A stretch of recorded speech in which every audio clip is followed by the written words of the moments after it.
me fucking scoot back a little so I don't punch the microphone.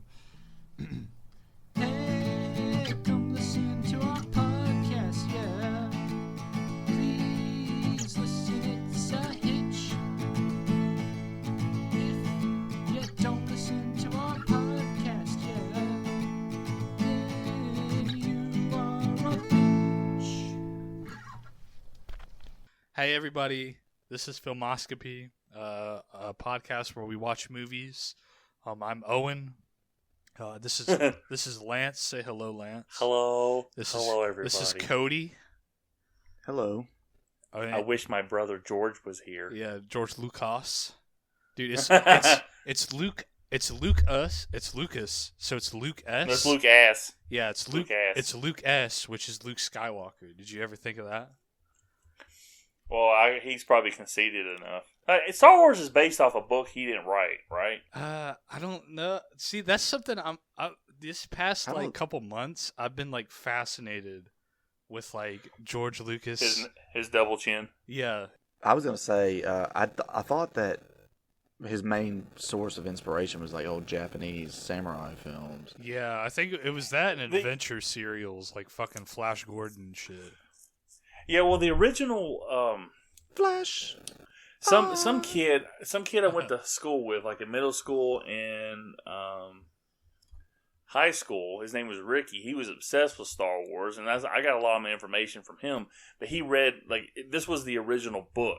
Like, he wasn't called Darth Vader; he was called something else. And Luke was like Luke Starkiller or some shit. Yeah, he was Darth. Yeah, Darth Vader. But like there was no Han Solo character, and there was a Leia character, but Luke and Leia weren't brother and sister. They became lovers. It was really weird. Yeah, I mean, they weren't supposed to be like brother and sister anyway. Like, that's something George came up, or he didn't. Yeah, that's something he came up with later, and was like, he's like, this might become a website one day, and we'll call it Pornhub. Yeah, he's like, yeah, actually, I came up with Pornhub first, but I didn't make it because I just didn't feel like it at the time.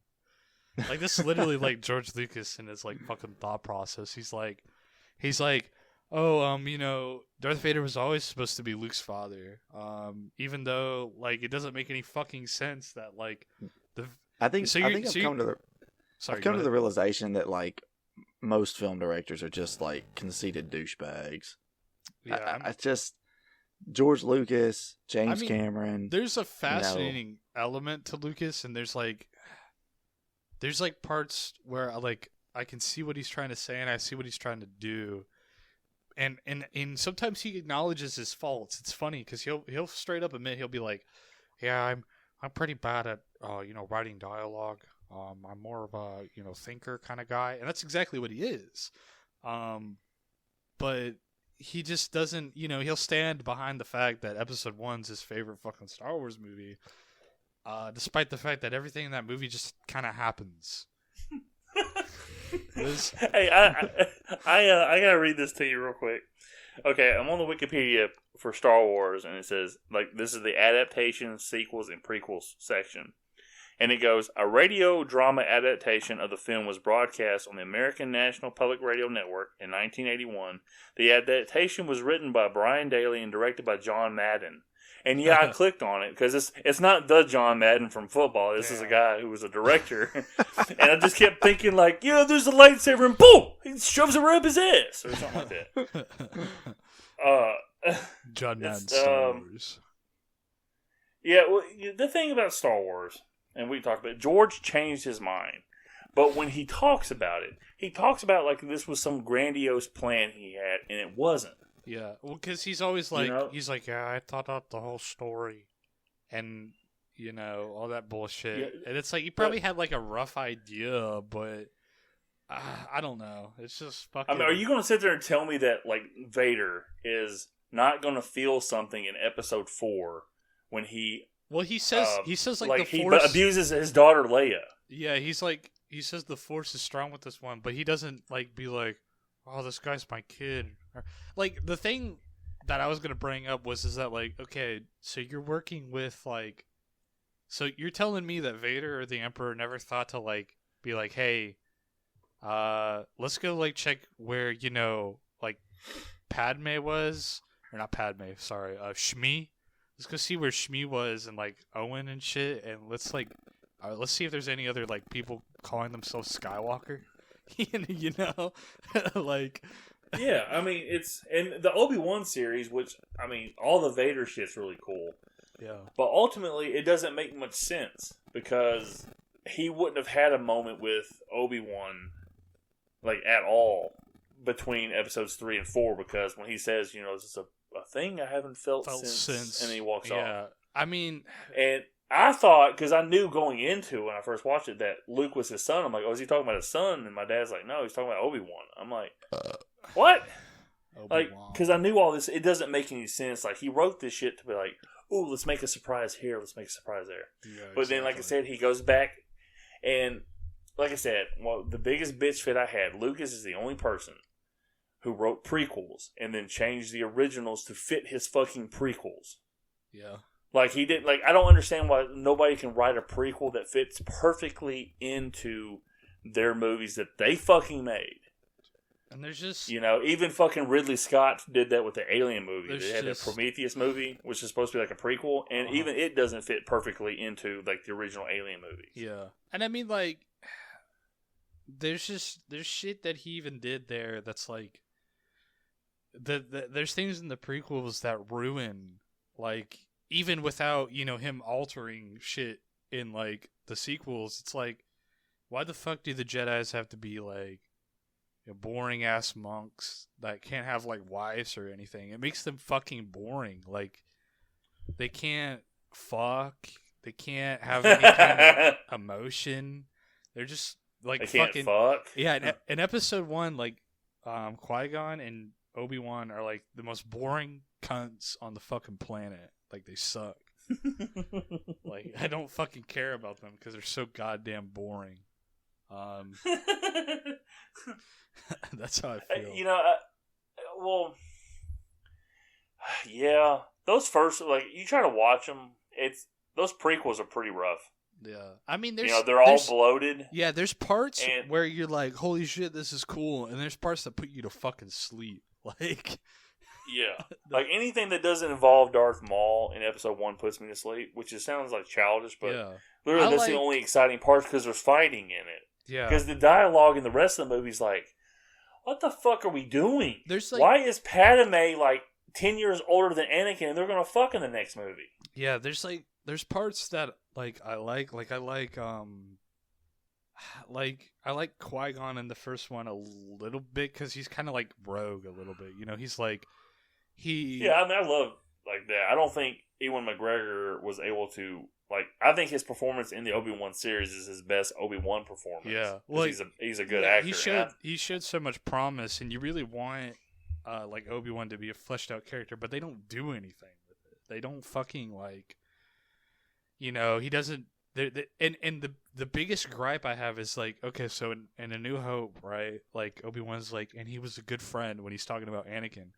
But fucking, they hate each other like the entire time. Like in episode 2, Anakin's always like, Obi-Wan's a fucking loser, and he's stupid, and he's holding me back. I fucking hate him.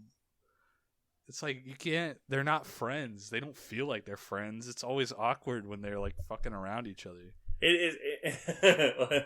Well, they're not supposed to be fucking around, but I get it. Yeah. You know, the thing is like, and the thing that's muddled to me is like, Obi-Wan looks at Anakin as like a little brother, and Anakin looks at him like a fucking dad. Yeah. And it's almost like, you know, Anakin loves him. Yeah. Anakin loves Obi-Wan, though. But it feels like Obi-Wan's just kind of like, all right, stay away from me. This is kind of weird, you know? Yeah. But he's getting a little too aggressive. They don't, like, joke around, like, a lot. They just, like, fucking, I don't know, get into, like, arguments. You can tell Obi-Wan is, like, he doesn't know how to be a teacher yet. And that's why he's, like, everything's by the book. That could have been a cool element to play on, too. I guess we've been talking about Star Wars for 12 minutes. And we haven't even introduced the movie that we're actually supposed to be doing. No, we will. I feel like the movie discussion is going to be a lot shorter for this movie. But yeah, I mean, yeah, because this is kind of a clean cut. The movie we watched was pretty clean cut. I had a feeling like it would. There's elements that are pretty fun, too. let's just review. Let's just take out the movie. Cody has to do the yeah.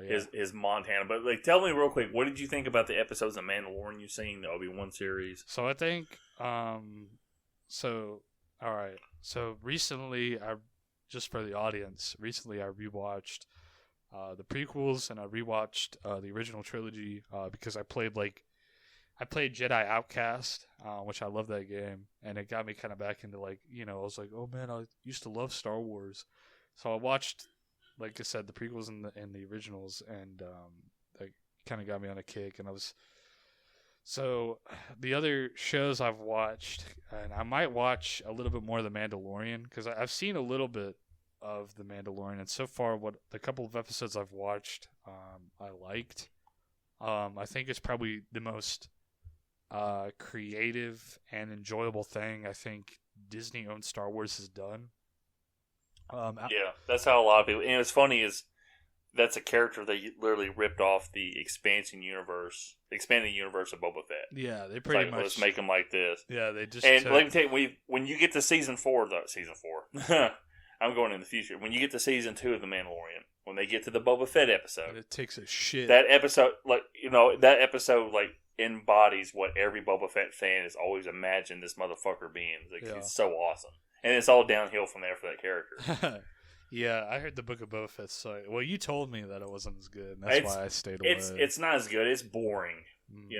I wish Boba Fett. I mean, even Tamora Morrison said that we need to get him back to his badass ways because they made him more of a benevolent character. Where it's like, this is kind of stupid. Yeah, he's like a fucking if you're gonna make something with Boba Fett as the protagonist, you have to make it like an anti-hero kind of thing. Like you have to make it like Clint Eastwood in The Good, the Bad, and the Ugly. He's like, that's what he is. That's what Boba Fett's literally based off of is Clint Eastwood, and that's how Jeremy Bulloch, the guy who played, he was the body of Boba Fett and for the majority of Return of the Jedi. Like he and literally, Empire Strikes Back. when Boba Fett makes his appearance in Cloud City, like fucking on Bespin, after they open the door, he literally fucking has spurs. Like he literally goes like chink, chink, chink. Yeah, and that's what Jeremy Bulloch said though. He said in interviews I based all my movements off of Clint Eastwood's character in The Good and the Bad and the Ugly trilogy. Yeah. So that's why. But yeah, that's why people like him. I don't. If anybody's listening to this and they don't understand why people like Boba Fett, it's because he has a cool color scheme. His armor looks cool, and he fucking moves around like he's fucking Clint Eastwood from The Good, the Bad, and the Ugly. People like Clint Eastwood and The Good and the Bad and the Ugly. There you go. That's the fucking mystery revealed. And well, also the people that really love him when they've read the expanded universe material, he's a complete badass in the expanded universe. He faces off of Vader, and that's how Vader comes to respect him. And Mandalorians are pretty dope in the EU as well, and stuff. Yeah, they are. It's pretty cool. So, what do you think about the Obi-Wan series, though? So, actually, I didn't watch the Obi-Wan series. I just watched a review of it. Yeah, I didn't watch it. I just heard it sucked. Man, it doesn't other people really liked the character they introduced. She wants to be one of the one of the sisters. I can't remember. Yeah, they have like a couple. Like, what's with the deal with the Inquisitors? They're like in all Grand Inquisitors. What there is, yeah, they're in Rebels. I know that they're in Obi-Wan, and they're in. Well, Rebels is after Obi-Wan. This is the weird part. The Grand Inquisitor gets killed in episode 2. They're in that fucking Star Wars game, the Jedi. I don't remember what the fuck it's called. The one where he plays Cal Kestis or whatever the fuck his name is. Yeah. Fallen Order. Yeah, where's Cody at? Are you talking, Cody? Cody's dead. Cody hates Star Wars. He's like, fuck this shit. He's like, I'm more of a Trekkie. Yeah, he's like, fuck yeah, beam me up, Scotty.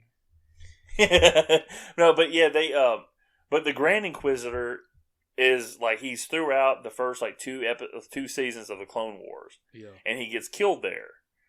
But he's in the first episode of Obi-Wan and he gets killed in episode 2.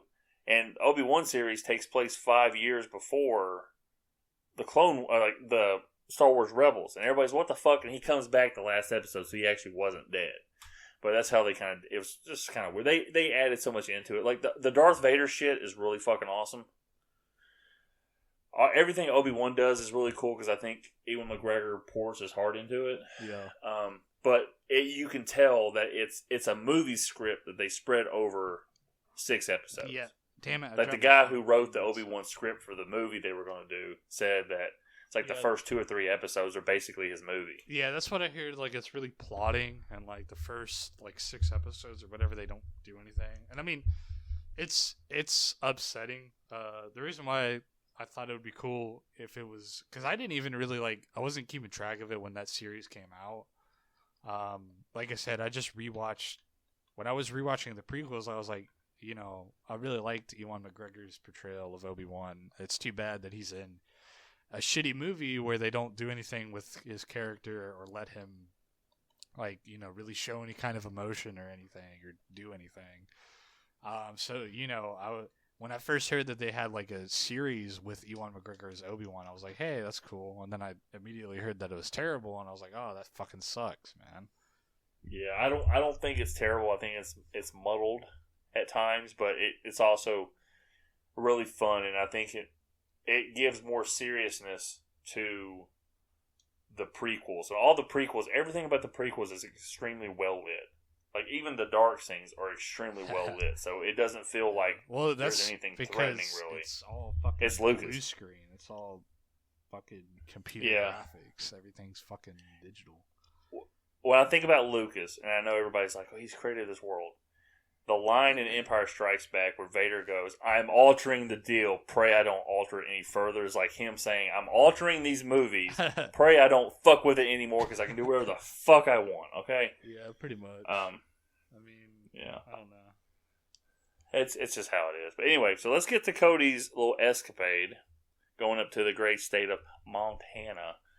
And Cody, I'm going to let you just tell us, man. I'm not going to even set this thing up. So, yeah, I had to go to Montana for a work trip, and so my wife went with me.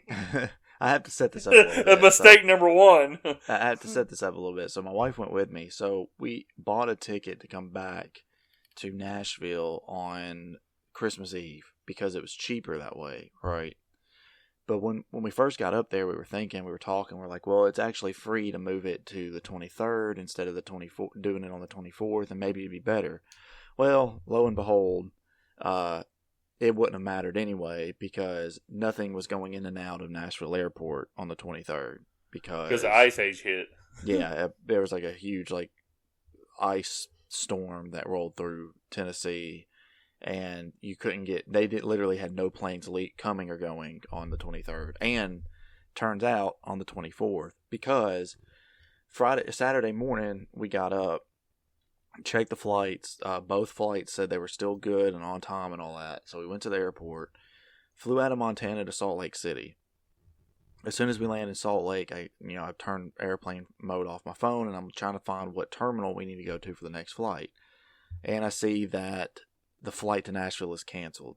Not delayed, canceled. It's like, fuck. So here we go. We go and we stand in the helpline for probably 30 or 40 minutes. And when we finally get to talk to someone, they say that they basically have no connecting flights to Nashville. They ask if there's another airport we would like to fly to that's close to Nashville, with the idea of, you can get close enough and then just drive. So the first thing I suggested was Atlanta. Well, Atlanta airport, all the flights were completely booked. They were actually overbooked. So the best they could do was Memphis. I was like, all right. So I call the person at the company I work for that is responsible for the travel arrangements and stuff, and I ask her if she can get me a rental car at the Memphis airport. And about an hour later, I get an email from her with a confirmation saying that we have a rental car. It's like, great. Get on the plane, go to Memphis. Get there. I think we wait almost an hour for our damn bags at the baggage claim. And then we walk all the way across the airport property to the car rental area where they have the counter with the different car rental vendors. Go to the counter for the one that the rental's from, and they say that they won't give me the vehicle because they don't do same-day reservations. Even though I have a confirmed reservation in an email. they said they will not give me the vehicle. So I asked the other 3 that are standing there, and they all say either they also don't do same-day reservations, or the ones who do are out of vehicles, of course, because I guarantee you that the majority of people flying into Memphis were in the same exact situation that we were in, where that was not where they were supposed to be. And we're freaking, I'm starting to freak out a little bit, right? We try to see if we can get a Lyft or an Uber all the way back to Nashville. Because my vehicle is at the Nashville airport, obviously, because that's where I flew out of. And, you know, every time like a driver would accept the ride or whatever, like a minute or 2 later they would cancel it. Obviously, it's because they didn't want to drive all the way to Nashville, which I understand, whatever. So the next step was, okay, let's get a Greyhound ticket.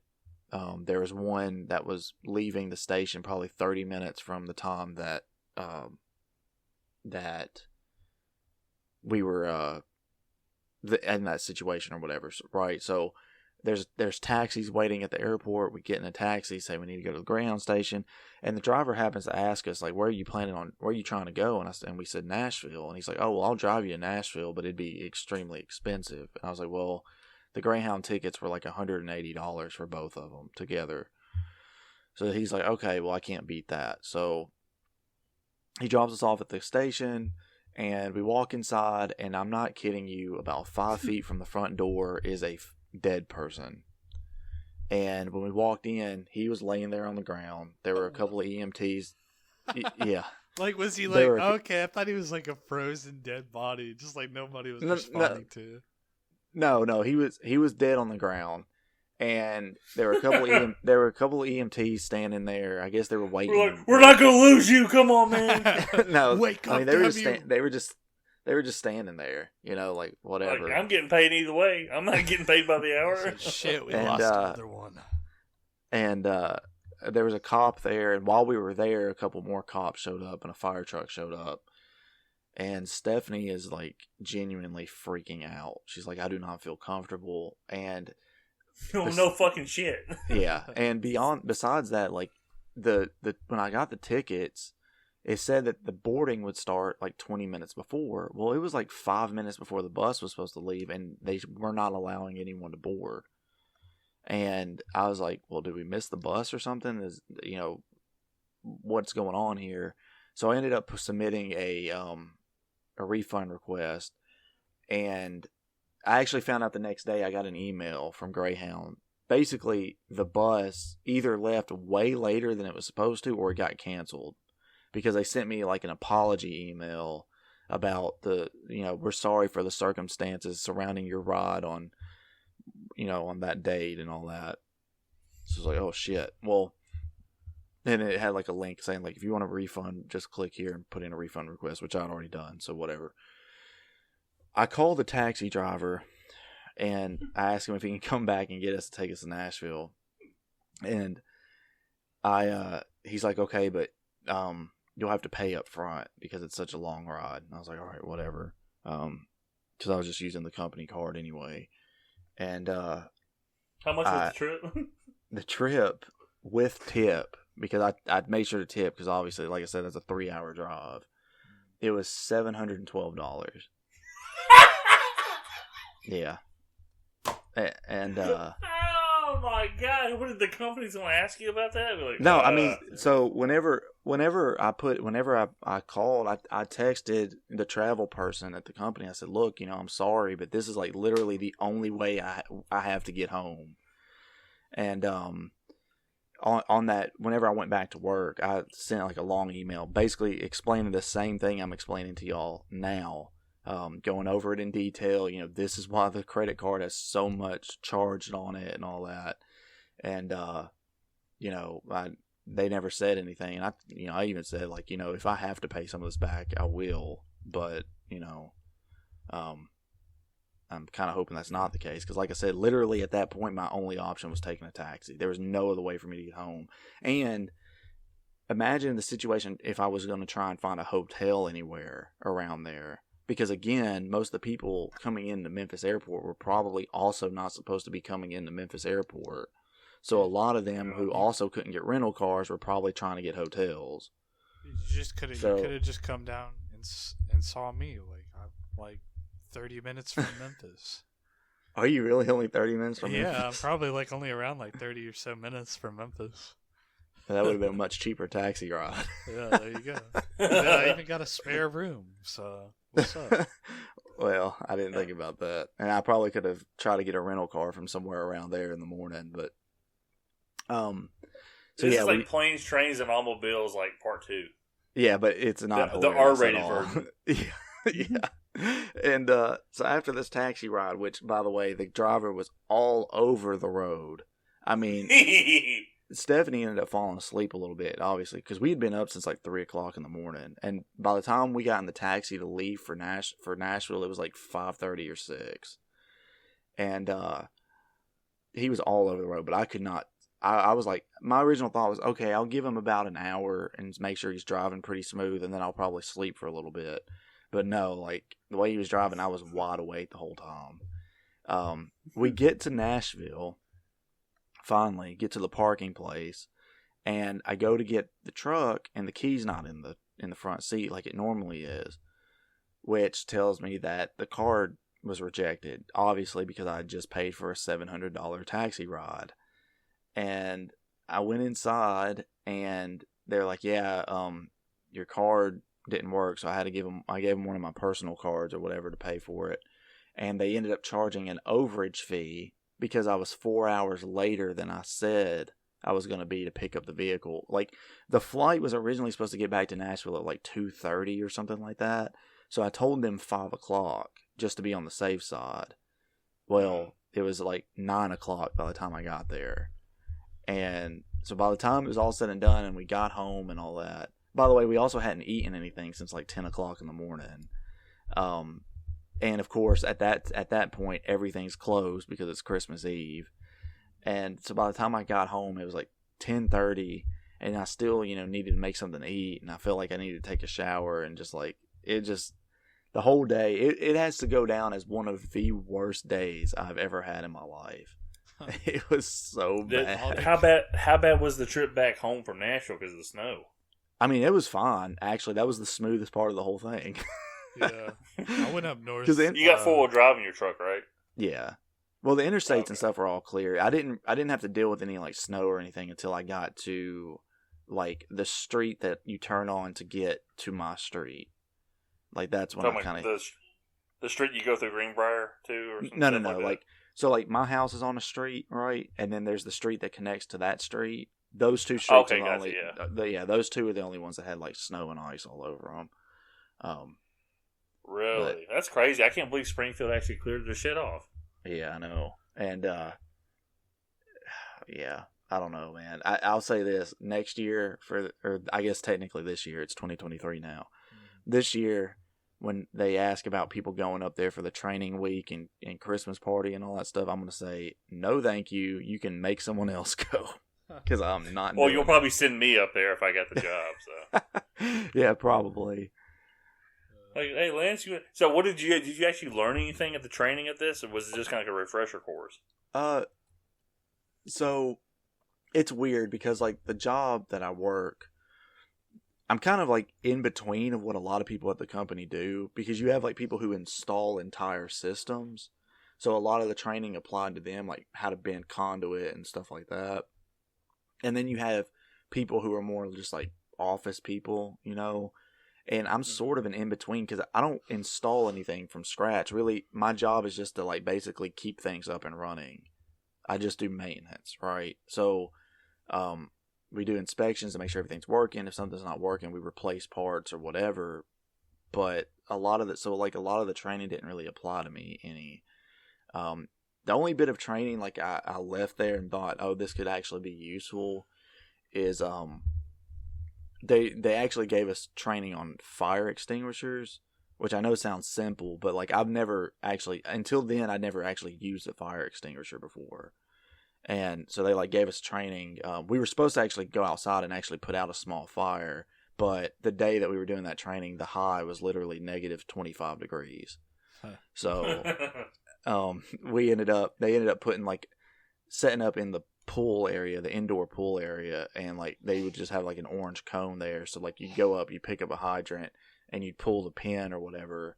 And these were hydrants that only had like water inside. They didn't have like the powder. Yeah. So you would just like kind of spray. Like they would make sure you're doing the sweeping and all that kind of stuff with it. But yeah, other than that, I mean, like it wasn't anything I didn't either already know or anything that's really of use to what I do daily. So gotcha. So I was just like curious how all that worked. Did y'all stay at like some big lodge? we stayed at a Spring Hill Suites, Okay. which is actually, I mean, it's a nice hotel, and the training was in the hotel. Like it was in a conference room in the hotel, and like they provided lunch, and if you went to the after work events, they provided food there too. So like, one good thing that did happen, there was a white elephant gift exchange at the Christmas party, and I ended up. I thought that was like there was a real white elephant. Yeah, that was the best part. I ended up stealing someone's Jack Daniel's Fire whiskey. So, because like the option you had was like you could either go up there and open a gift, or you could steal someone else's. Like that was it, and like a gift can only be stolen once. So like, as soon as I saw someone got a Fire whiskey, I was like, oh yeah, I'm taking that. We're 35 minutes into it. Let's go ahead and get into the movie that influenced Mortal Kombat. I don't even is the best way I can describe it. No, I forgot what movie we're even doing. Big Trouble in Little China, Big Dog. You picked it. No, let me reveal it. We're doing ladies and gentlemen. Time, ladies and gentlemen, for our main event. It's Big Trouble in Little China, directed by our boy. I can't remember his name for some reason. John Carpenter. There we go. Pull up your Wikipedia page, Owen. All right, so it was developed by John Carpenter. It was directed by John Carpenter in 1986, I believe. Right? Was it that late? I know it was the late 80s. It is late 80s. Hold on. Do you not have Wikipedia, man? No. Yeah, 1986 by John Carpenter. Starring So this Kurt is Russell. 3 years after The Thing, too. Mm-hmm. Or 4 years after The Thing. The Thing was 82. Starring our boy Kurt Russell, who was also in The Thing. It is a movie. Sorry, go ahead. It's awesome because this is like, I think their fourth movie they did together, maybe, or the third already, because they had The Thing, Escape from New York. This one, I think, Escape from LA probably came out after. Yeah, Escape from LA was in the 90s. It's like 96, I think. So this was like the third movie they had done together. It's like kind of it's John Carpenter's take on basically like martial arts movies. And it's a little tongue-in-cheek, a little bit. There's some I'm glad you're saying that it is, because like I was kind of confused watching it. I guess in my mind I went into it thinking that this is supposed to be a more like serious movie. Yeah. And I think just the overall campiness of it kind of like that's like put me off of it. Yeah, it took me off guard a little bit too, because I hadn't. I've heard people talk about this movie a lot, but I'd never actually sat down and watched it. But I think this is all of our first watch. Yeah, this is. I'm pretty sure all three of us have watched this for the first time. And I thought it was honestly kind of funny. There were parts that made me laugh. Like when he gets the kiss, and then he comes out of the elevator. He's got like lipstick on his mouth and shit like that. That was funny when he like knocks himself in the head after shooting the gun up in the air. Yeah, he has this like. To me, like, I have some gripes about this movie, not because I took it seriously, because I didn't know what to expect when I went into it, but he tries to come across as like this big goof, but he just comes across as just Kurt Russell. Like, they think he's dorky. He goes like, "Hey, how's it going?" I'm like, but he's too handsome to be dorky. Well, I don't think he's supposed to be dorky. He's just like a Well, when they put the glasses on him, he does it. He doesn't even pull off a dork that way. Yeah. When he goes into like the sex shop. Yeah, I think it's funny when they And do that. all They send him in there to do it, and like, Like, what did you think about the special needs Chewbacca that showed up? yeah, the fucking. I saw that too, and I thought Chewbacca as well. The fucking guy behind the like painting thing with the eyes. Yeah, it's like. Or what about my the God, what I about know the what it is. ball with the eyeballs? The fucking just shows. I love how there's just like you think it's gonna be like there's fantastical elements to it from the beginning, but then they just like okay, there's monsters too. I just wanted to correct something we said earlier about Kurt Russell working with John Carpenter. This is his fourth movie with John Carpenter. Apparently, his first film with working with Carpenter as as the director was Elvis, which was a biographical film where Kurt Russell played Elvis Presley. I forgot about that. Okay, so they did five movies they did together. Yeah, which I mean, it's cool. I mean, a lot of directors have that, though, right? Like, a lot of directors have, like, that group of actors or whatever that they work with. Yeah. I mean, quite a bit. And I don't have a problem with that. I just think that Kurt Russell, obviously he's not a diverse actor. He's like Mel Gibson. Yeah. With better hair. And this movie, I mean, I don't know. There's some things about this movie I'm like, oh, I like that. Like, the mythology part of it. I thought was really cool, and but everything else, like, it seems like this movie is like really cut together. Like the dialogue, it kind of jumps to scene. It's almost like a neck break pace. Oh yeah, it's fast in the beginning. I think it's fine for me. I think it has to do with its short runtime that it has, but I think because there's parts where like the characters. Will just straight up introduce themselves like by like their full name. They'll be like, "Oh, I forget who the blonde woman with the green eyes is, but they'll be like, "Oh, I'm blank blank," and they'll say their like full name, or they'll straight describe like places where they're going. And it's campy. It's almost like it's camp. It's like Capcom dialogue. Yeah, it's camp, but I don't know. It worked for me. I thought it was funny. Hey, Cody knows what I'm talking about when I say Capcom dialogue. Yeah, it's specifically Marvel vs. Capcom Infinite, where it's like it's like Ryu hey, and like Chris Sonic. Redfield. Show was like, hey, it's like Ryu from Street Fighter 2. It's like, hey, yeah, pretty much. It's like Mega Man X, come over here. Chris Redfield needs your help. I'm thinking about the part where I think Wang. Hold on, wait, what the fuck is his name? I think his name's Wang Chi. Yeah, Wang Chi is the character. And he says he's like, "Oh, I'm going to Lopan's, who's like the ancient king guy, the bad guy." He's going like, "Oh, I'm going to his like business or whatever." And then the journalist lady's like, "Oh, or no, it's not the journalist lady. It's Gracie, the main Kurt Russell's love interest, is like, that's the place where he has this, and this. It's dangerous." And she like completely like explains like the entire like fucking location that he's going to. Real quick, because I want to get into like the details of the movie. This movie influenced Mortal Kombat. I'm gonna read this little section. The film's portrayal of the lightning sorcerer / demigod character has been occasionally described as an inspiration for the character Raiden from Mortal Kombat, introducing the archetype of the straw hat wearing monk able to control lightning. And I'm pretty sure like they took the name Raiden from an actual Japanese god from their mythology. And then additionally, the character David Lo Pan, which is the bad guy of this movie, is credited as the original inspiration of Shang Tsung. Yeah. So they got that. And then what's funny, it's on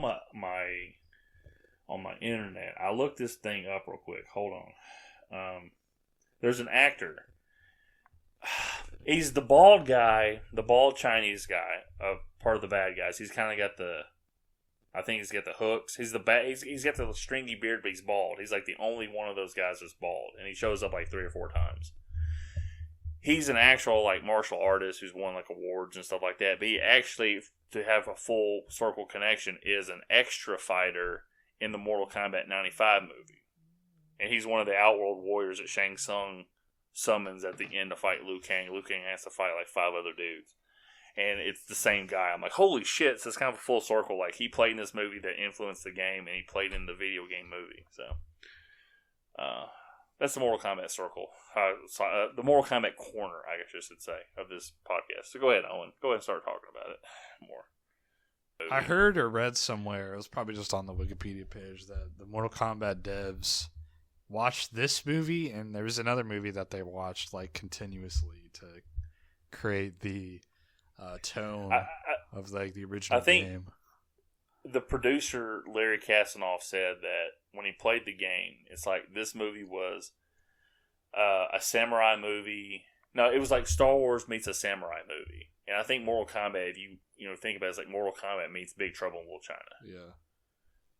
The martial artists, they were influenced by a lot of martial arts movies. He said this movie was like Mortal Kombat, Star Wars meets a samurai movie. That's what the Larry Kasanoff said. Like, I can definitely see that. Mortal Kombat, Star Wars meets a samurai movie. I said it earlier, and this movie did remind me a lot of like Indiana Jones, like Raiders of the Lost Ark. Lucasfilm too. Yeah. So yeah, it definitely has that adventure atmosphere going for it. A little more than I think even like kung fu, like Hong Kong action films. I think it's mostly the protagonist. I think Kurt Russell was Jack Burton. Makes it kind of have that kind of tone. Well, no, I think the fantastical elements really bring it into. I think the best part of this movie is Kurt Russell. I think if you didn't have him and his character, it would probably be pretty by the numbers. I think he's the most enjoyable part. Yeah,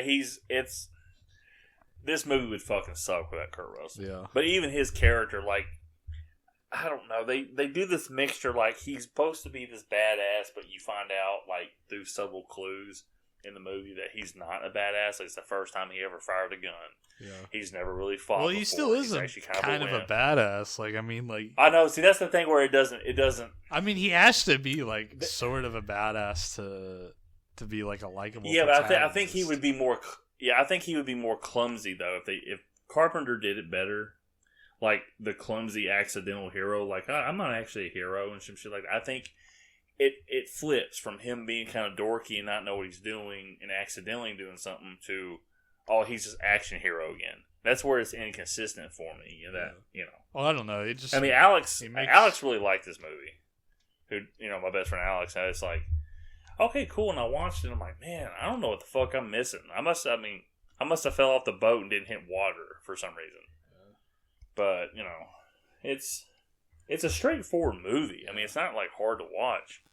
But it's also kind of confusing, and like the mythology parts to me are interesting, and I want to know more about the mythology. But I realize it's a John Carpenter movie, so the mythology is probably like paper thin, and there's just literally that's it. He had no other ideas beyond that. Yeah, I don't know. I wasn't really because it's like Halloween. Like Halloween, there's no inspiration for Halloween. There's nothing like all the stuff that came after that. He made up on the fly because he was contractually obligated to for Halloween 2, and then everybody else filled in the blanks, and he sits there and is like, oh, it's not a good idea. This movie suck and all this other shit. And they were creating a franchise. He had no ideas beyond what he did in Halloween 1. And there was nothing. There was no like cult. There was no reason Michael was evil. He was just evil. He was pure evil. The shape, bro. The shape. Yes. And I think this movie is a lot like that. Like, oh, that's really cool. They mention like Lopine or whatever the dude's name is. He angered some god, so he has to marry a woman with green eyes. But to appease the emperor that gave him the curse, he has to kill her. Yeah. And they mention a real emperor that I just looked up. Like ruled in like 220 BC or something like that. Yeah, they mentioned he united the Chinese warring states or whatever, and the main baddie was one of those kings of one of those warring states or whatever.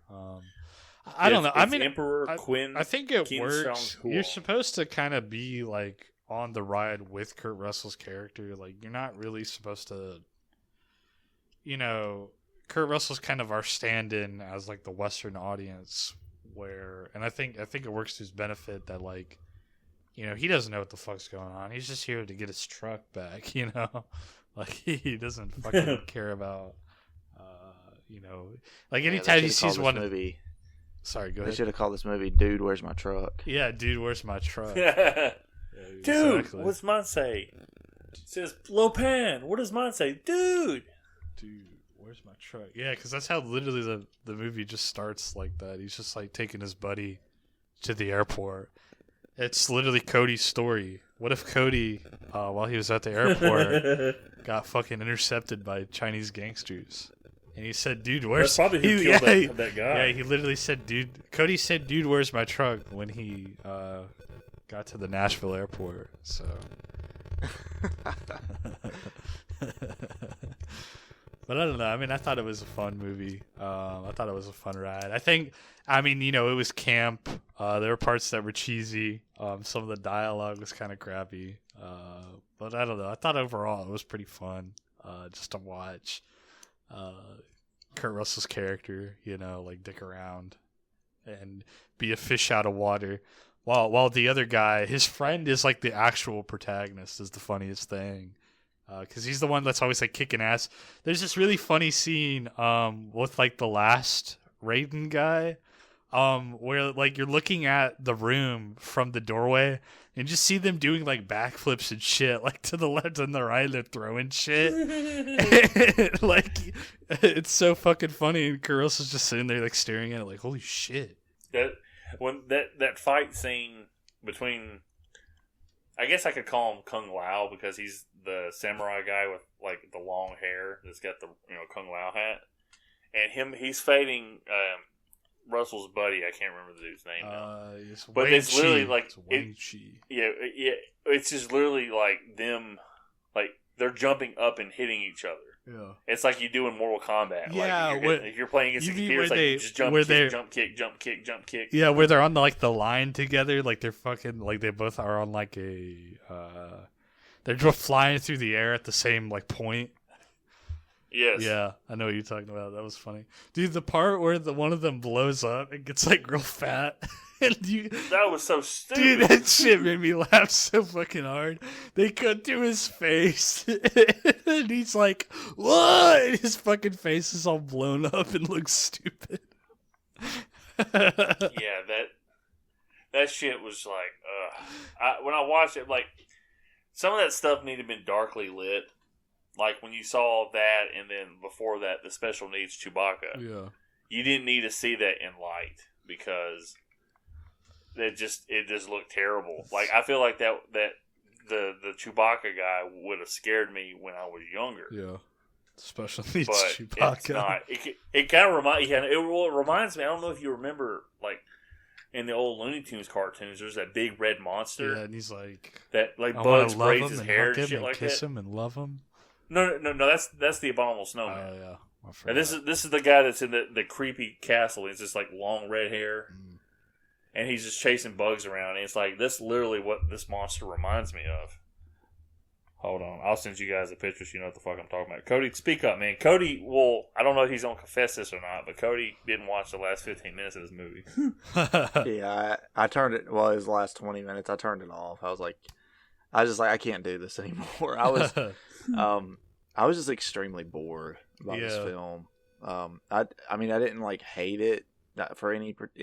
It wasn't bad enough for me to like watch it, so I would have like real valid criticism of it, but it wasn't good enough to hold my attention. Yeah, I just found the movie extremely boring, which is something that I don't know that there have been really many movies that we've covered since starting this that I can say. Like, I either just really dislike a movie or like a movie, and for it to just be so boring that I didn't want to finish it, it's just I think that says something about the film. Yeah.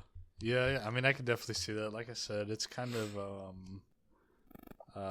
like if you're not into the whole, I think, Kurt Russell character or anything like that, and if you definitely don't have a little bit of a soft spot, I think, for like kung fu action movies, you probably won't like it. Yeah, I think this is definitely like another one of those cult movies where it's like, you know, you love it or you hate it kind of things.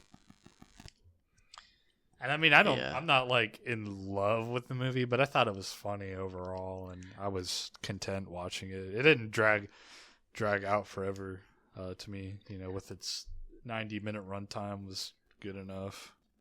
There was a scene in the film I wish I could like clip out and send to you guys because Kurt Russell says he's talking to his friends, he's talking to Wang and whatever the woman's name, I can't remember her name now, but the reporter or whatever. Yeah. Not the reporter. Yeah, the lawyer.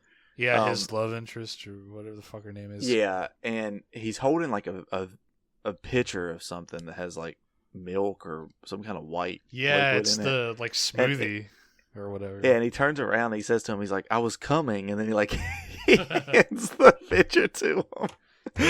Dude, at the end, I wish I could clip that out. At the end, Lopan says like he like tells the like Chinese girl in quotations with green eyes. He tells her to come, and that's all he says. He just says, "Come to me," or some shit like that. So that's really funny. See, I just thought that clip out of context would be so funny. It's like, I was coming, and then like he hands a pitcher with a white smoothie. Who played? What the fuck is Wang's fiance? Miao Yin. She's like a chick from Ohio. Like I like they tried to sell her off like she was Chinese. I was like, what the fuck is this shit? I mean, I know you're not gonna find like, you know, if you put a casting call out for like a Chinese girl with green eyes, you're not gonna get anything. But I still thought it was funny. Well, as soon as like he showed the picture, I was like, that woman's not Chinese. Yeah, that was like the same thing. I was like, is she supposed to? Like, I was like, who is this white woman that's gaslighting him? Yeah, it's like cultural appropriation. Yeah, she's her name is Susie Powell, and she has like a Chinese last name, so I think she is. She might be blood, you know, Chinese relation. She is born in Toledo, Ohio. But yeah, I mean, she, like you said, she could be like half Chinese and half white or whatever. Yeah. I was thinking when Kurt Russell, like, because he has a reaction too when he sees the picture, because like it seems like it catches him off guard because he thinks he's gonna like just see like a Chinese like lady. And he's like, whoa. And I was like, is that intentional? Like, is he supposed to be like us and like be like, that's not a Chinese lady? Wait a minute. But yeah, I thought it's like that little kid in that video is like, that's a penis. That's a penis. Penis. Her name is Susie Pie. Susie Pie. Susie Pie. Honey Bunch. Hey Owen. Yeah. Does that? Do you know what I'm talking about now? The red hair monster. Does that look like what I was thinking was going to be behind the thing when they showed his arm? Because he looked taller, and then he's like fucking 5 foot tall, carrying Kurt Russell's girlfriend around. Doesn't he literally have like a Chewbacca bandolier on or some shit? Like, it's close to it, man. It's fucking terrible looking. It looks like something you'd see in a Three Stooges short. Like they used to have somebody going around in a gorilla costume, like actually being a gorilla destroying shit in a Three Stooges short from like the 30s, and that costume is better than that costume. I guess. It looks like the people who made the visual effects were the people who made the visual effects for. Before I say anything, let me look. They made the Ghostbusters visual effects, I guess. Really? Yeah, same company. And I'm not like I'm like that. I think I've seen the first Ghostbusters movie like one time. Yeah. Oh, and I haven't seen anything else. Watch it like every Halloween. I like Ghostbusters 1. I don't know about 2 though. No, 2's fun. 2's fine. No, 2. So I went back and watched all of them.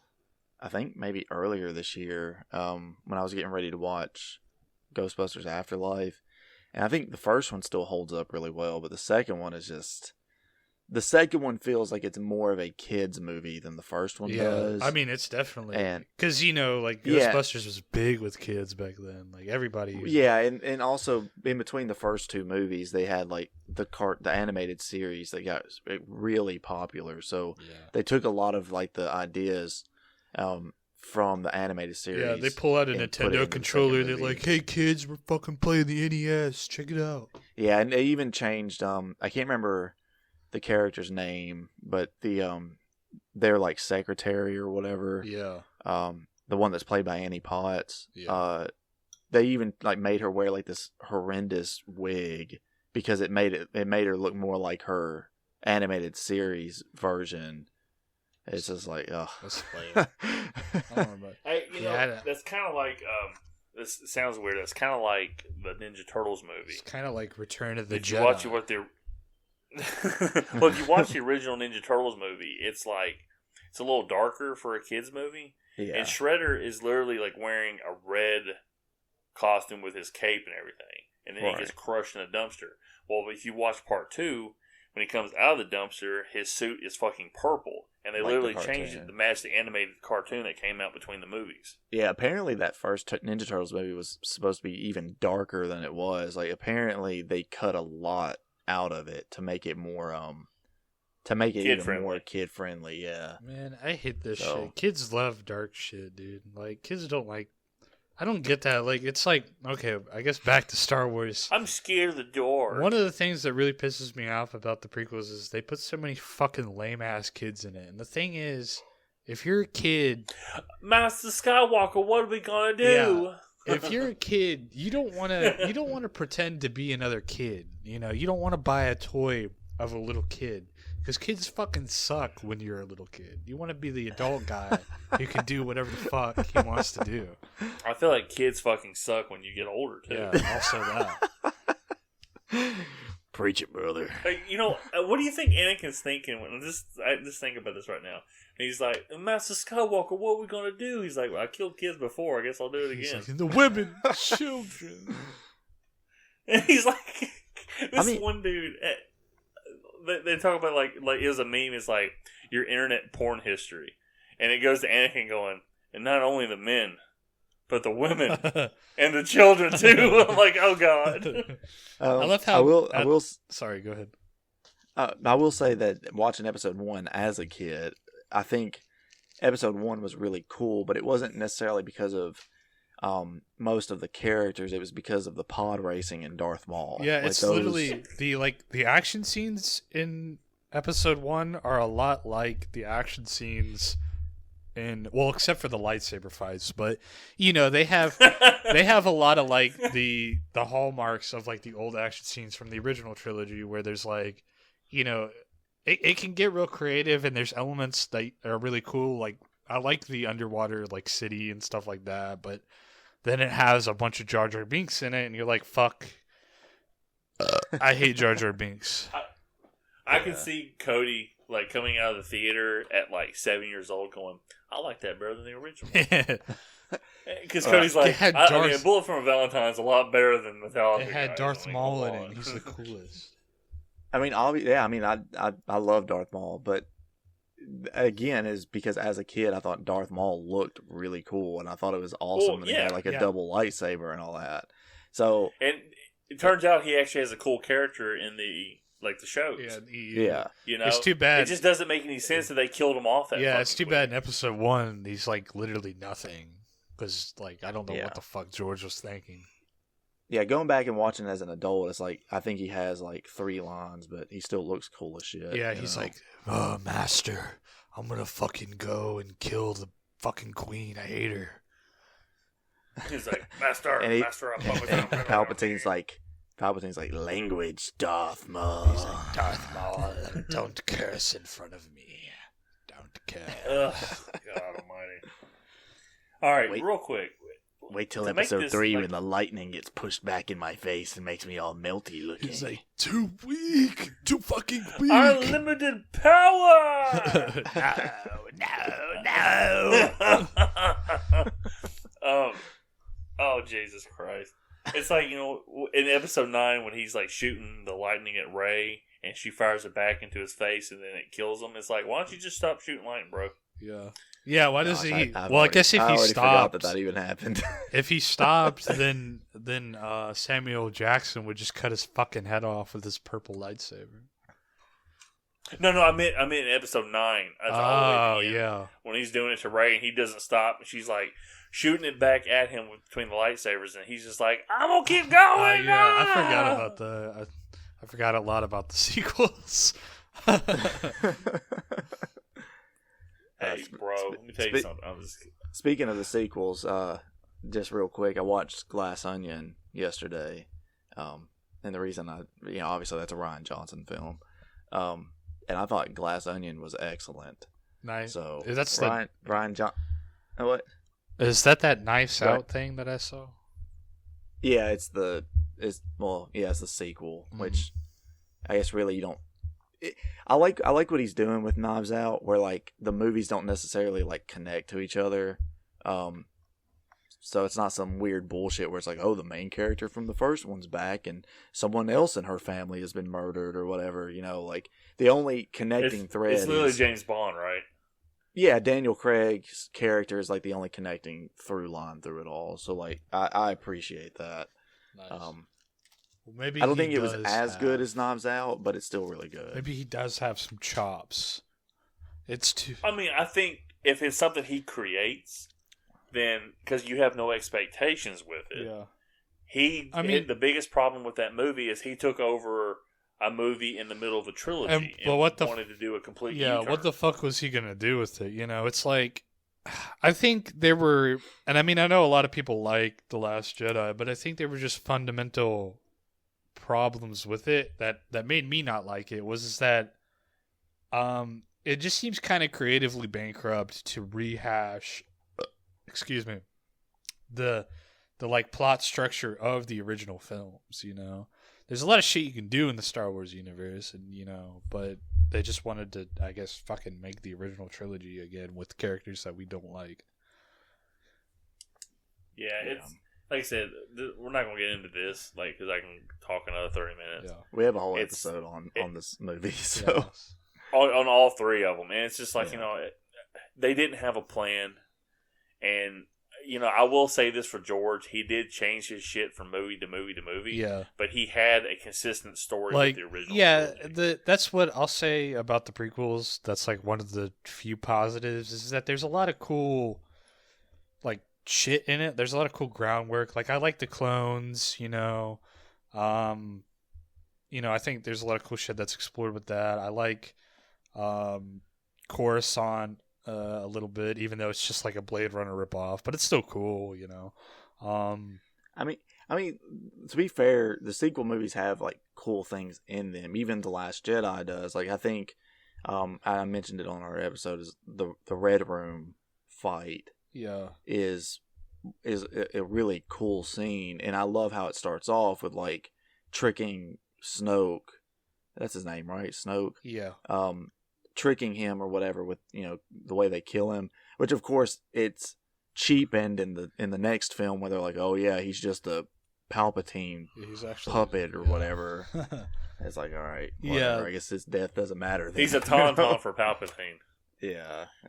What happens? Hey, when he got cut in half? Why didn't he didn't get Adam Driver go? And you thought they smelled bad on the outside? He should have got robot legs after he got cut in half. Yeah, man. I will say this: I would rather watch the sequel movies versus the prequels, just because the sequel CGI and the way it's filmed, is just too fucking bright.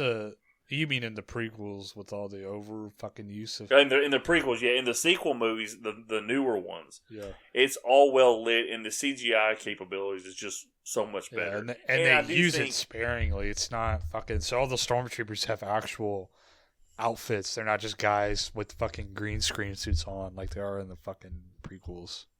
Yeah. And it's just... Lucas... I will give him credit. That's the thing that sucked about the sequels is this: it's not a consistent story like it's supposed to be throughout 3 movies. If there was just the prequel movies and there were no original movies, I think the prequels would be better liked because it does lead to something. It is building to something.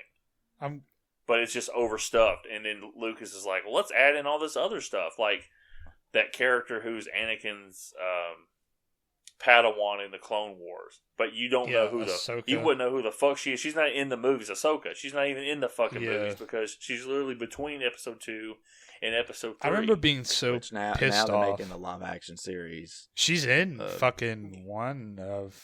She's in something. I don't know what the fuck she's in. She's in The Mandalorian. Oh, yeah. Yeah, she's in The Mandalorian. Yeah. They're making a series. You know what's really funny is someone did a meme where she's talking to Luke because there's an episode where she's watching Luke train Grogu in an episode of the Book of Boba Fett, and she goes, "You remind me of my you remind me of your father so much." And Luke looks at her, and then in this meme they cut to Anakin killing a bunch of kids because Luke's frustrated with Grogu, who's a kid. Wait, Ahsoka and Luke are in Book of Boba Fett? You didn't watch the Book of Boba Fett? I watched the first 2 episodes, and I was like, I'm out. You're like, this sucks. Damn. There's literally 2 episodes in the middle of the Book of Boba Fett that is centered around the Mandalorian story. That's where... I'll have to go back and watch it. The Mandalorian literally picks Grogu back up, and then they're back together. Like, Grogu's I was confused. Okay, that explains it then, because they've been showing trailers and stuff, or teasers for season 3 of The Mandalorian. I'm like, how the fuck did he get Grogu back? It's too bad that they fucked over... Sorry. You gotta watch the story, bro. Okay? It's too bad they fucked over Luke's character and made him fucking stupid. Well, Luke is... I will say this. They assassinated... It's a strong word.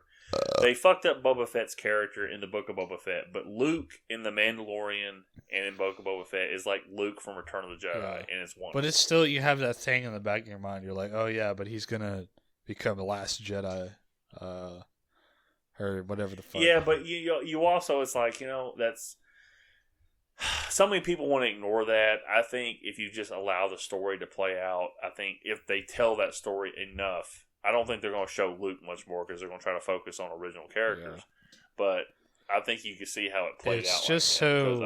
and I was thinking about it, and I had a better idea when I wasn't a little bit tipsy. I could explain it a little better, but... So, my issue with what they did in The Last Jedi, I'm completely fine with having him, have, an inner conflict about, the Jedi and shit, because that's what makes him interesting. I mean, it's... Well, maybe he had a part-time job as a cashier at a grocery store. Yeah. That'd make you hate everybody. Yeah, that too. He fucking took a summer job that ended up lasting a little too long. And it wasn't anything that happened to the Jedi Temple. He literally worked at a grocery store and some planet for 6 months. I'm gonna fucking kill everybody. Then he goes, I'm going into hiding from now on. Damn it. So I was fine with that, but the thing is that we as an audience, if you're gonna do that to Luke, we want to see him come back from it. And, redeem himself and not just become a Force ghost for a second and not do shit that matters and just die. It's fucking lame. It is, because, everybody, when they made the sequel trilogy, was excited to see what happened to those characters. And they immediately thrust upon you new characters, which is fine. They were extremely similar characters, which is fine. But the characters are rip-offs of the original. There's characters. that, and then you're gonna bring back the original characters, and then you're just gonna kill them and shit. There's literally one fucking character in the sequel trilogy that's diverse enough because he has 3 different characterizations, and it's fucking Finn. Yeah, I mean, he's fucking scared. He's funny. He is a good liar in the first movie, and then. It changes. He changes from film to film. I'm like, this is actually a more interesting character than Rey. Rey's just I want my parents back. She has no... Rey has no growth. No, because she's already overpowered. Yeah, watch... I give everybody the task of if you fucking want to say that she's like Luke. I mean, I know it's a rehashed bullshit. I know people have heard enough about her being a Mary Sue and shit, but... go watch... fucking, the original trilogy and compare Luke, from the beginning of Return of the Jedi where he's all cool and collected and shit, is cutting people's fucking heads off with his lightsaber, to him, fucking being, screaming at, old Ben dying and fucking losing his shit. No! Yeah. No! Compare those this is really funny. This movie, this episode's 20 minutes of the movie. Yeah. Yeah, I was gonna If say that. let's try to deviate away from Star Wars because I think we opened talking about Star Wars. I love Star We're Wars. stuck on Star Wars again. Well, you Welcome know, to the Star George Wars. Lucas went to school with John Carpenter. I mean, I'm sure George Lucas was like a popular character, and John Carpenter was that weirdo in the back of the class. But you know, I John think Carpenter it eventually might have did been these the other way movies. around. I feel like George Lucas is definitely like some kind of. You see, because George Lucas doesn't understand emotions or characters, which is evident in prequel. So Well, obviously he let's has. be quite honest with you. I don't think John Carpenter does either. Yeah, maybe. John Carpenter. You know, John he knows how Carpenter to was do like an emo creatures. with his own like little clique, but like nobody liked George Lucas. I'll show Except you for all Steven one Spielberg. day. Yeah. I'll show you. He's like, oh, come on now, guys. Come on. Don't smack Mace Windy out of my hand. I made him. Come on. Okay, let's pick one thing that you liked about Big Trouble in Little China and one thing that took you out of the movie. If it took you out of the movie. Or one thing Alright. you extremely hate. I'll go first. Awesome. Okay. One thing I liked, and I mentioned this to Lance before we started recording, I was really worried that when we started this, we'll go into this movie, that it was going to have a bunch of like, basically all of the Chinese actors were going to have just egregious, over the top, you know, stereotypical Exploitation Chinese almost. accents. That would have made the you know movie what I mean? better, dude. And I was very no, we're just pleasant. kidding, everybody. I was Yeah. pleasantly surprised that they were actual like Chinese Americans with American accents. So, and one thing I really, something that really took me out of the movie. I think the thing that took me out of the movie and made it where I could really never get back into it was the scene where they're in the alley and the two gangs come up to each other and start fighting. And then you get like the three gods or whatever that come down The from Three the sky. Stooges. Because again, going into this movie, I thought it was like supposed to be like a more serious action movie or something. I didn't realize it was supposed to be like tongue in cheek and a comedy. So like when that happened, with how goofy it was, I was just like, oh, this is really just like it's taken me completely out of this film. Yeah. It opens. Okay, well, I get that. Yeah. Because it opens kind of. That's like the first like 20 minutes, too. Cody's like, I couldn't get back into it. Yeah, I couldn't. I tried. I couldn't. Okay. Well, for me, the thing that brought me in, I actually really like the Lo Pan character. Like when he's like all dressed up, and I mean, I see the influence of Shang Tsung. Let's see here. And when they just briefly touched on his backstory because he's an ancient character, I'm like, oh, this is really cool. And so I was brought into that. The movie, the thing that took me out of it was, man, I think it's the rest of the shit. To be honest with you, like the Kurt Russell stuff, like it was kind of it was jarring to me.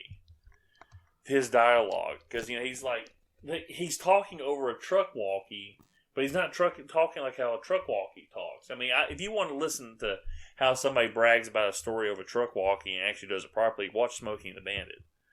They do the whole little story, and it's like over and out. He's just like talking to fucking nobody, and it's like, okay, it's kind of weird. And then his character, like, he goes from playing a complete badass because I mean, Kurt Russell has like the most perfect hair in Hollywood, period.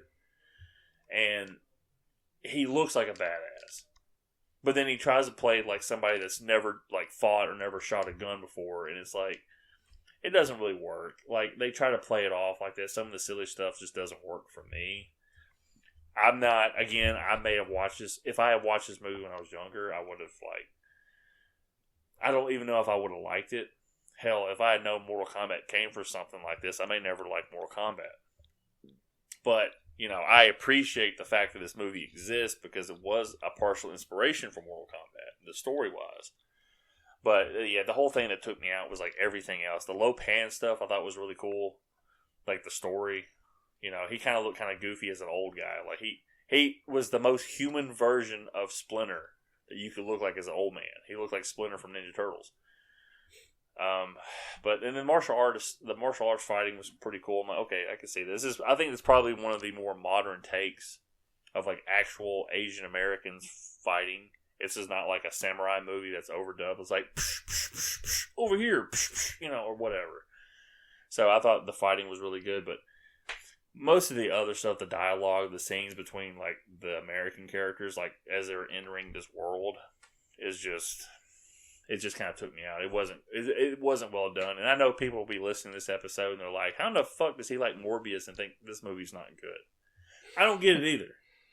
But it's the truth. It's like, I tried. I mean, I gave this movie the best shot I could because I had no expectations going in. So, all right, Owen, what was the thing you really liked about the movie? And was there anything that you really disliked? Because I don't think there was anything that really turned you off.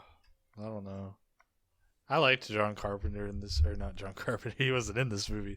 He's John Carpenter was actually in the. Well, Lopan looks like John Carpenter. Yeah, that's now. what I was gonna make that joke. I was gonna be like, yeah, he actually is in the movie. He's in that scene where they're in the wheelchair. But no, I liked Kurt Russell in this movie, and I thought his character was funny. I think that's really the best thing about this movie, and that made it stand out to me as wanting to watch it. Was having him be this fish out of water character that's not, he's like it says it, I read it a lot in a lot of other places and stuff. He's supposed to be like the sidekick that we're following, and his buddy's supposed to be really the badass superhero pretty much. But I think that's really the one thing that made it stand out and that I liked it for was him. That took me out of it. I mean, yeah, some of the dialogue was stiff, and a lot of the other characters I didn't really care about too much. I liked Egg Shin. I liked him though; he was cool. I liked. Who was that? Is that the one that was like kind of the business? No, that's the old guy with the droopy eyelid guy who runs the tour bus. Yes, he's in a lot. Yeah, of he's in the prologue scene too. I liked him. He was a funny character. He was a funnier character than we've ever had. That we'll ever have. He was the best. He was the worst. He was all of us. Yeah, he's the key to all of us. Yeah, like I said, a lot of the. Kurt Russell, like all the other characters are very paint by the number. Yeah. But Kurt Russell's got like a whole lot to them. Kurt Russell and his buddy, fucking Wang. Yeah, Lo Wang. What about Lo Wang instead of Lo Pan? But like I said, Lo Pan, I'm like, okay, that's where they got the inspiration for Shang Tsung. I thought it looked really fucking cool. Like the soul stealing and the fact that, he's like so old. Shang Tsung's like 2,000 Remember years old. the part where they shoot the fucking where they shoot the two lasers at each other and they start fucking fighting in the laser. Oh, there's a fighting in like the emeralds they have when they shoot. It's like, whoa. Yeah, and then Lo Pan like fucking wiggles his fingers like he's playing Street Fighter or something like. Yes, I was thinking he's like, oh, I'm gonna beat him with the uppercut now. He's like, fuck, button mashing. It's so funny. Oh my god, it was really funny. Like when they were fighting. It was almost like they were fighting as slow as like the Zords would be in Power Rangers. It's like whoa, psh, psh, and it's like whoa. It's like one of those games where you have to like okay, Cody would know what I'm talking about too. Like in God of War, when you're stuck in one of those mini games and you're button mashing. That's like literally what it was for them to do a move. It's like button mashing. It's like sword swipe, and he blocked it. Oh no, That part was pretty funny. And when you do like wait, when you like hit the start button to go back. Yeah. And then he goes, good mercy. Shoryuken. All right, well, I mean, we didn't talk about this movie, everybody, that much. To be quite honest with you, because it's a straightforward plot. Yeah. Kurt Russell's character is kind of like dropped in this like world that's it's called Big Trouble in Little China, and it's like sorcery and black magic, and it's like really cool like martial arts stuff like that. It's like probably like the first movies that actually did like authentic like American-made movie that did authentic martial arts in it, that wasn't in like tongue-in-cheek makes make fun of everything. Like, you know, the fights were like legit trying to like look as cool as they could, and they didn't do anything like disrespectful to, like, you know, the Asian American characters in this movie. So I think that was really well done. The movie was a flop financially, and John Carpenter was like disillusioned with Hollywood. That's what it says, quote unquote, on the Wikipedia page. And, you know, and it's got like an 88 on like Rotten Tomatoes or something like that. And this is one of those movies I just don't agree with that whatsoever. It didn't do anything for me, you know. So, I guess we'll go into recommendations real quick, and then Cody will tell us about our next movie. Cody, you want to start off with recommendations? Would you recommend this movie? No. Yeah, I've already said my piece about it, but I feel like the film is boring. Yeah, not one of John Carpenter's best. Not even, I wouldn't even consider it. Definitely not even in his top 3. Maybe not even in his top 5. So, yeah, that's a no for me. Yeah, definitely. They Live in The Thing a lot more than this movie. I have never seen They Live, and I want to watch it. They Live rocks. That movie rocks.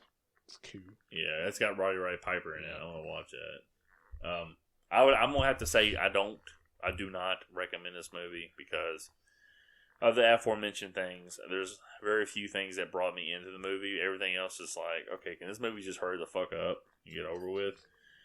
I appreciate the fact that this movie exists and that Mortal Kombat is inspired by it, because without this movie, I may not have had Mortal Kombat in my life. So, yeah, I just don't recommend it. I mean, I'm sure other people would, but you know, it's similar feelings that I had when I first watched Mad Max, and I was like, I just don't understand what everybody likes about this movie. And then I rewatched it because we were going to watch Mad Max 2. I'm like, okay, let me just make sure I get the story right. And I'm like, okay, I kind of like Mad Max now. And then this movie, I don't have that desire to go rewatch it because there is no like part 2 to it, you know. So, yeah, that's it. Owen, sir, do you recommend this movie? Yeah, sure. It made me laugh. It's worth yeah, it. Sure. Yeah. It's worth it for the scene where the guy blows up. That's the funniest fucking visual effect I've ever seen in my life. So there you go. That is funny though. There you go. Watch it for that. That's it. All right. So, our next movie is going to be picked by the one and only Cody. So, sir, what are we watching next, bud? So for weeks I've been telling you all that my next pick was Mars Attacks, but I've had a change of heart. And there's a film that's just been on my mind a lot, and I feel like I need to get everything out in podcast. God, I hope this is something really stupid, and you're like, I've been thinking about this movie a long time. No, it's actually X. It's actually what? X, the horror movie that came out in 2022. Yeah, it's Wait, Triple I think X? that it's a film. Dude, I love that movie. No. Yeah, I fucking love Triple X. Hell dude. yeah. Triple X. Vin Diesel, hey, we're family. Family. just X. Oh, so it's a horror prequel. film. Yeah. I think that both of you will like it, but I think Lance will really like it because I think it plays into a lot of the kind of slasher type films that you like. So yeah, that's going to be our next movie is X. And Hold on, I what is it called? Is it literally called like the letter X? Yes, it's just the letter X. Is it the film series, slasher horror series? There are two Okay. films. So there's X, and then later on in the same year they put out a prequel film called Pearl. And then this year, I see that right now. yeah, and then this year the sequel is coming out called Maxine. There's sex in So- it? Dude, I love this fucking movie Yes. already. So yeah, that's gonna be our next film. So And I don't know if Lance, if you've already picked out what your next one's going to be. I had said something on the last episode on Morbius, and I cannot remember what it is, but I'm going to go ahead and change it because that's what I do. Look, I reference it in the Northman. Cody's going to put the sound files I have on there. My next movie is going to be Mortal Kombat from 1995. It's time for Mortal Kombat. Just so we can hear the true Lord Raiden. And I can reuse that sound file I gave Cody. And it's like, hey, this is perfect. So yeah, that's today's episode. Hey. And hopefully it wasn't... today's episode is really more like a variety. Hey, what about what about big tangent heavy? What about big penis and little vagina? Well, that sounds like a porno I'm going to shoot now, and I'm going to trademark that title. There we go. We got him. Ladies and gentlemen, we got him. It took a whole. How long was this episode? It took a whole hour and 30 minutes for that to come out. So, everybody, thank you for listening to us. If you made it this far, you're a psychopath, but we appreciate you. Yeah. I know Savannah's already taken it. She's already turned it off. Like, once we get into this, she's probably just like, all right, go to the next thing. And it doesn't give us the full listen credit that I want her to give us. Thanks a lot. Because she didn't realize that there was outros. I'm like, you have to listen to all of it so we can get the full credit for the listen on the episode, sweetheart. She goes, oh, I didn't know. I turn off. I cut out all, like, whenever we're talking about behind the scenes type stuff, I usually cut all that stuff out. So, well, I think some people find that interesting. well, I don't really want them to know what we're talking about. You know what I mean? No, I think he means. I thought you meant like behind the scenes, like on the movies, but no, I guess you mean like behind the scenes, like on the podcast. No, for us, anytime we go into we start reading the production part of Wikipedia. He's like, this shit Owen's sucks. like, bleep. Every episode's like 5 minutes long because it's just our recommendations at that point. Yeah, it's just so we remember like the basic plot points and then our recommendation. No, it's right, it's like whenever we're like, yeah, let's do this for the podcast or episode this or edit it this way. I usually cut that stuff out. That's funny. All right, guys. Everybody, thank you for listening. We'll go ahead and stop recording here. And by the time you listen to this is probably coming out like fucking February. So happy Valentine's Day, I guess. Make sure you get it on. All right. Bang a gong, get it on. Bye, everybody.